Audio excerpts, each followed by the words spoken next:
The Journal of Psychiatry said that emotional abuse is more predictive of mental illness than either physical or sexual abuse.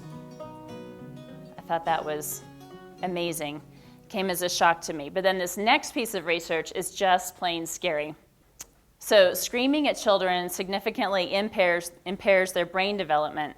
Dr. Alan Shore at the UCLA Neuropsychiatric Institute explains that a number of times all through development, children's brains undergo massive pruning, and that as much as 50% of the brain's 200 billion neurons get pruned a few times throughout their development. And which brain structures ultimately receive the bulk of that pruning has a great impact on their development.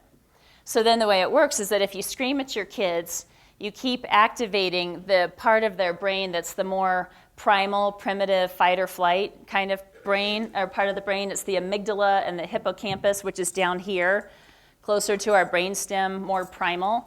And so if we keep activating that part of the brain, then it has to create a bunch of neural pathways to react to that, because the kids are learning this isn't a safe environment. So they're constantly scanning. The amygdala is constantly scanning for danger. And so when we scream at them, we're teaching this is a dangerous environment.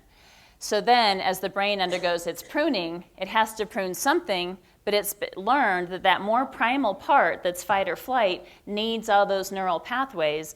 So it ends up pruning more from the front, which is the prefrontal cortex, which is what we want our kids to develop and have strong, because that's thinking about, how's this, like long-term consequences and impulse control, thinking about, what it's going to take to get where they want. We want that part to be really strong. So according to this research, screaming at your kids works to impair their intellectual and emotional development, because we're trying to get them out of this part of their brain and into this part of their brain as much as possible.